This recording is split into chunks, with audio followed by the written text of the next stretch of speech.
Hello and welcome back to the channel. This is Boozy Cinnamon Roll, home of day drinking and crafting.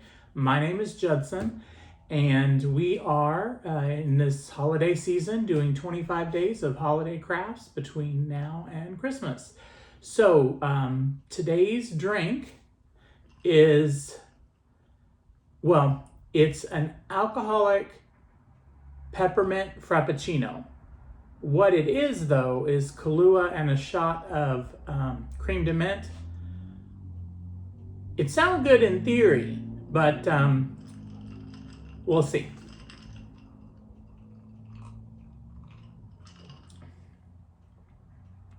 Yeah, it kind of tastes like Kahlua with a shot of creme de menthe.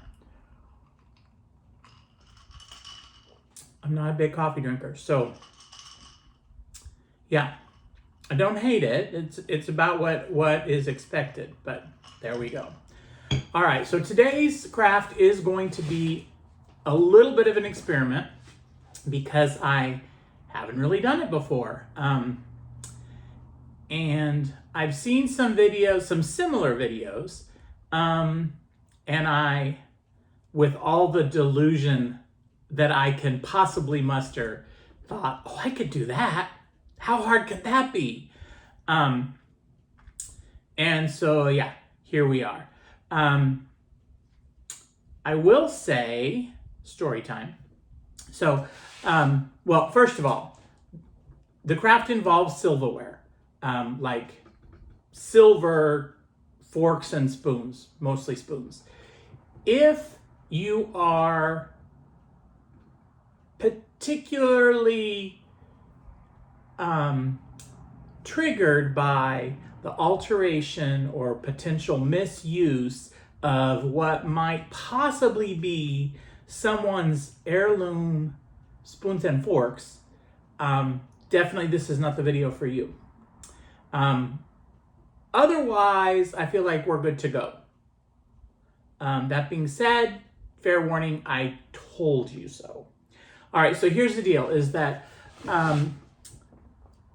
since 2001, we have had a healthy collection of silver, plated or otherwise, forks and spoons, a mismatched set in my house.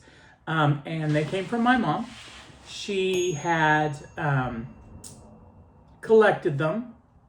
And I think for two reasons. Number one, having a fancy little fork and spoon in her backpack if she was, traveling or hiking or something and needed a fork and spoon so that she didn't have to use plastic, certainly appealed to her. And number one. Number two, I do know that she had visions, dreams of turning antique spoons and forks into jewelry, like bracelets and or rings. I know rings are super popular still. Earrings. I know that she had a pair of earrings that had been, I think, spoons. Not the bowl part, but the handle part. And it's pretty, and I totally get the vibe. And so when she passed, I brought them home and had every intention of doing that. It's 2025, 24 years later, still haven't done it. And so we're going to move forward and do something else. For a while, we did try and use them. We polished them, put them in the what do you call it? Not the hutch, but the highboy, the armoire, the china, I don't know, what do you call the dresser thing that stands in your dining room behind the table? Highboy? That's what my in-laws call it. But anyway, so we had it in there, and for a while we did use it, and Paul, when he was little, was a big fan of having like a fancy, like if we were having company over and we had a nice table set for the grown-ups, he might have a nice table set for his friends. So we would, set with the children's chairs at the children's table, but like pretty plates and like the little, fancy little forks and spoons. Come to find out, Paul does not like the mouth feel or mouth taste of real silverware, which is fair. If you don't know what I'm talking about, you don't know what I'm talking about. If you do know what I'm talking about, then absolutely you are aware that it can be a thing. Didn't really know that this was an issue until we moved back from Colorado, so 2014 or so, and moving into a new kitchen, and Matthew had sequestered all of the silver in the back of the silverware drawer, and I was like, oh, is this so we know where it is, if we're having a party or whatever? And he was like, well, you can go with that, but mostly it's because Paul doesn't like it, so that way it's not going to get mixed in with our regular, and we're not going to accidentally have dinner, give him a spoon that he doesn't like. Which, points to Matthew for noticing that Paul doesn't like it and thinking about his brother, and there you go. But so since then, it's been sitting sequestered in the back of the drawer. So today's plan is we're going to lop the head off of these spoons and then make ornaments out of them. Now, this is big on exposition, very small on the crafting part. Here's some examples. Like, here's the handle, here's the bowl. It was attached, or this might not be the bowl to this handle, but it was a spoon once upon a time. Then we got bolt cutters and cut the head off of it. Then we used a metal file and filed down this part and this part so it wouldn't be, sharp and cut anybody. I will say, you need to have a friend like Kathleen's friend Christy, because I asked my son, I don't have a bolt cutter, so I asked Paul, hey, do you or a friend have a bolt cutter? And Paul says, Pop, whatever it is, you shouldn't do it. You don't need a bolt cutter. You could cut off your finger, and they can't always reattach them, And I'm like, why do you automatically assume that I'm going to do something that could lead to, and he was like, Pop, it's just a bad idea. Whatever it is, rethink it. So then I'm like, all right, let me try this another way. So I text Matthew, and I say, Matthew, do you or one of your buddies have a bolt cutter? And Matthew says, look, number one, whatever it is, we probably shouldn't be communicating about it over text because, they can call that evidence. Also, whatever it is, you cannot be going to prison like that. You're too old. You're not. And I'm like, why does everyone assume I'm going to break the law or do something nefarious? And also, like, where are my ride or dies? Where are the people that are going to be like, yes, when do I show up? So then I'm like, all right. Well, I know that Christy does, she has one of those Dremel cutter things.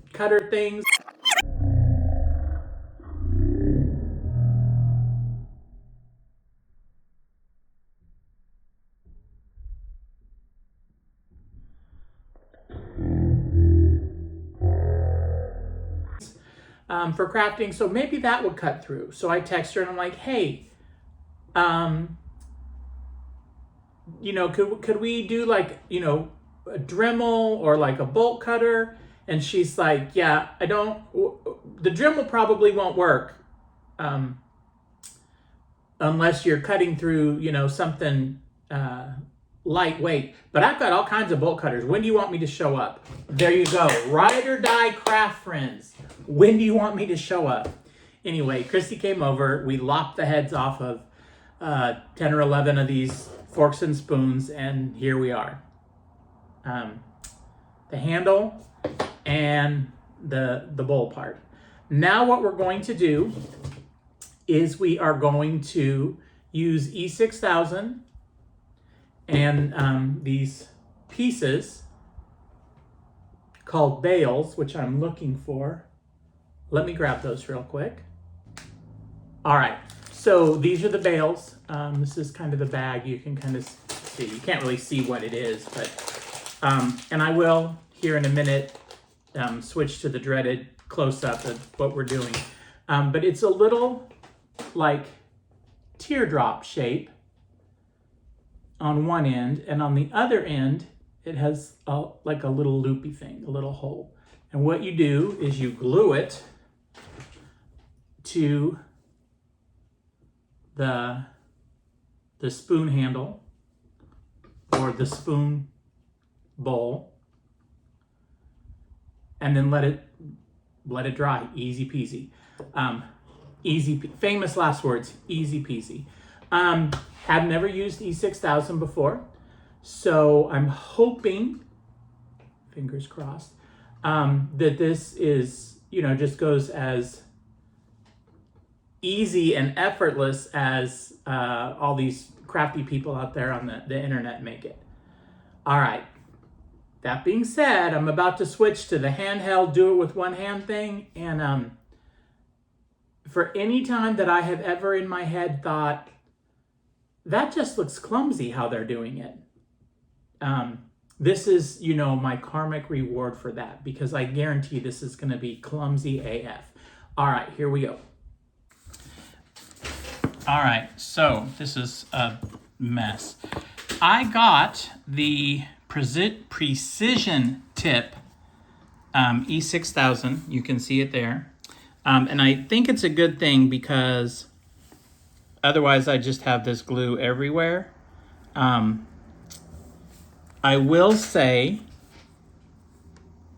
here we go, that number one, doing it one-handed is like difficult.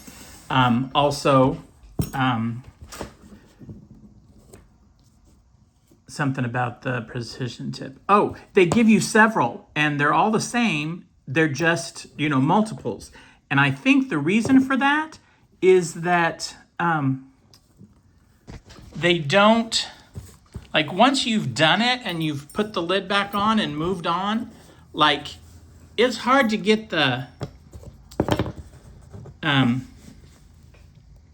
it's hard to, there we go. It's hard to get the glue to come out a second time, even though I did the thing like where you put a pin in it and, so that it doesn't get clogged up or whatever. Yeah, it didn't really work. So what you do, this is really difficult. This is so much easier with two hands. What you do is you put the E6000 on the bail, and just affix it to the thing, and then let it dry. And let me try this again. Here we go. So there's two sides to the bail, a textured side and a smooth side. The textured side is the side you want to put the glue to. And I just have glue just spewing out of the thing. So I'm not even having to squeeze any out, which, is probably a good thing. Let's see if I can do it.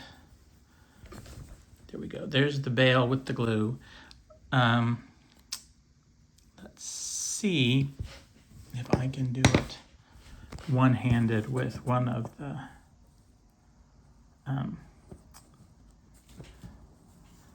with one of these. Yeah, that looks pretty good. So you just glue it and then leave it alone and let it sit. And so that's what I'm going to do, and we'll be back once these and the rest of them have dried. All right, so this is what we're left with. 2 spoon bowls, 2 spoon handles, and the little bails are attached. Let's go see what happens next. All right, here we are. So this is what we're left with. This is sort of the end result here.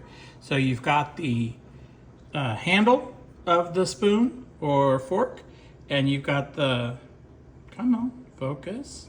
You've got the bail. See if we can get a clearer focus over here. Okay, there we go. You've got the bail securely attached.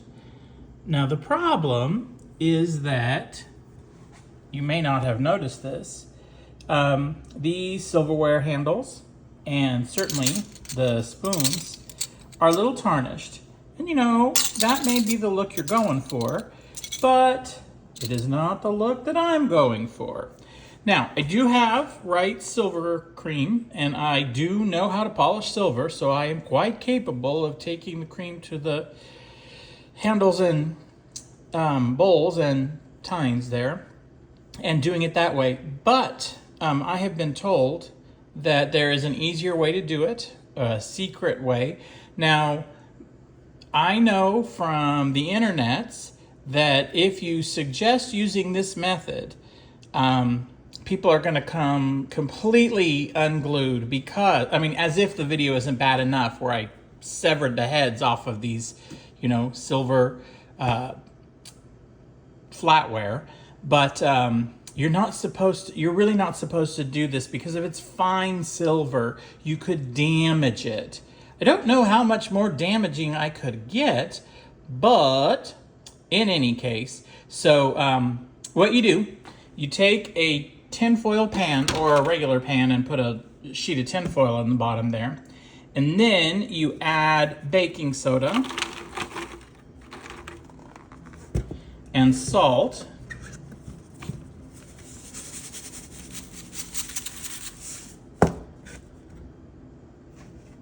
And hot water.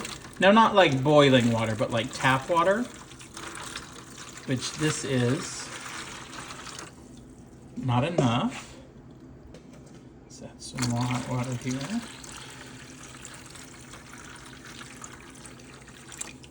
And then what you do is you add the silverware, tarnished silver, to this. I'm getting it on me. Hot, warm water. Whoops, I want to do the hand that doesn't have a Band-Aid on it. And just let it sit.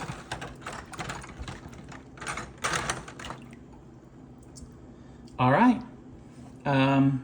It smells like it's working because it already has that yucky silver tarnish smell. So that's good. We'll just leave it and we'll come back and check it later. All right, here we are. So it's been sitting probably about half an hour. Yeah, the water is no longer warm. It looks a little bit better, but check out, peep this, as the kids say. What we're gonna do is gently, I don't know, gently, this could be considered vigorous. We're gonna rub it.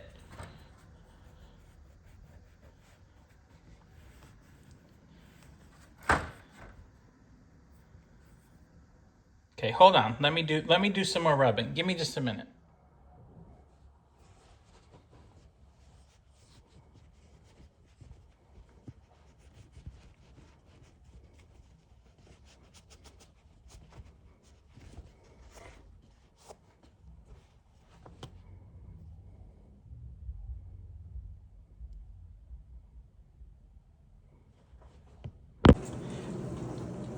All right, so this, whoa.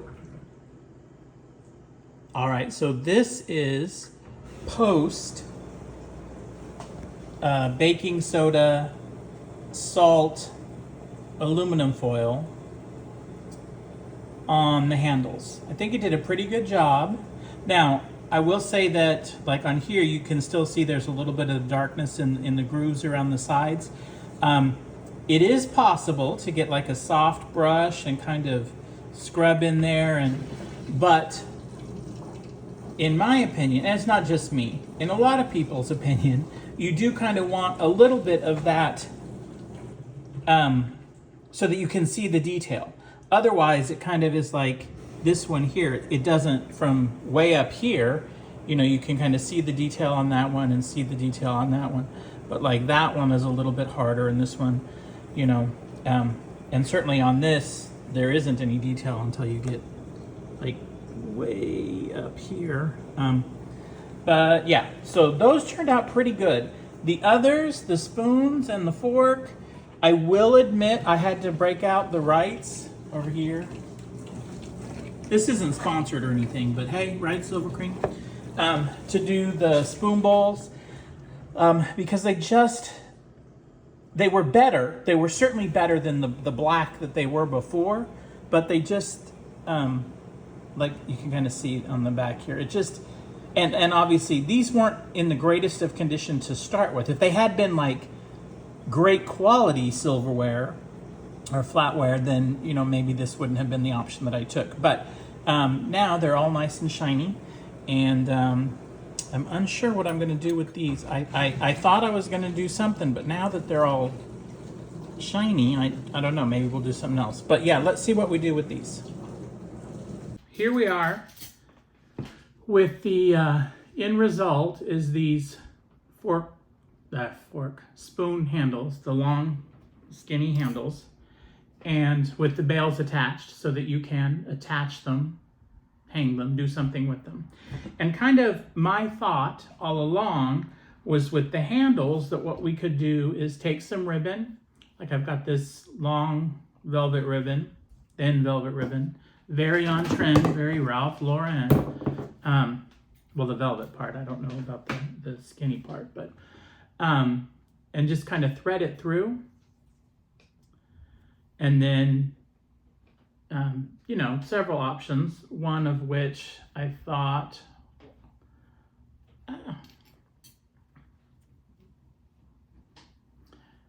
yeah, okay, here we go, would be to do like a long dangly and then tie a little knot here.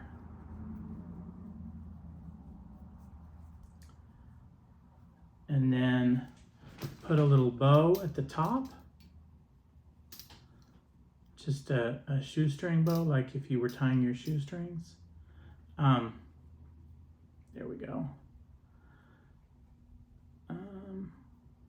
And then you're left kind of like, you know, if you're hanging it from the tree like an icicle, you've got, if you can see, like the bow at the top, and then the long dangly, and then that. The other thought I had was that you could take ribbon and do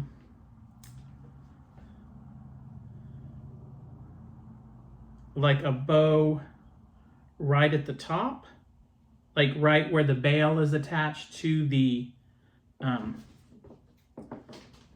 off this green ribbon. This is my fancy green ribbon. Where the bail is attached to the top of the handle. Kind of tie a bow there.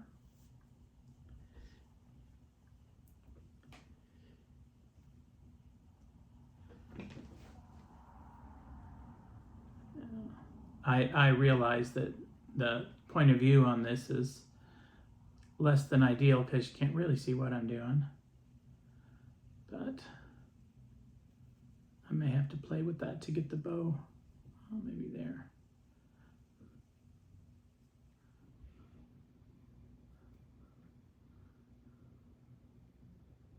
Okay, let me trim that.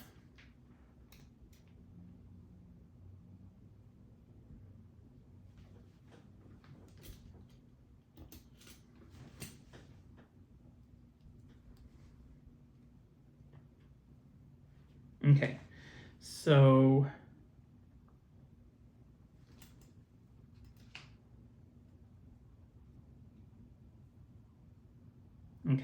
you got the little bow at the top there, and then you could either, you know, just hang that with an ornament hook or a piece of like fishing line. So it's just like the little long dangly, or you could, you know, do the same, you know, long dangly droopy like we did on the other one. with the green, except maybe this one might be better if we were using like a skinny, narrow green and not the wider green, but you know, maybe, but like something like that. So what do you think? So both of those are great options for the handle and kind of what I envisioned. I'm unsure on the spoon part or the bowl part yet. So we will see where we wind up with that. A little bit of a different video because I'm doing it solo and doing the whole hold it over while I do the craft with the other hand. Do not recommend. Today's drink was the peppermint frappuccino, which is basically like a Boozy Cinnamon Roll. It's a Boozy Starbucks drink. Thank you for watching and being here with us, and I hope that you're enjoying the video series. If you are, please give this video a like. You can follow, subscribe, share it with your friends. Tell people all about it. Comment, let me know what you think. I appreciate you, and good night.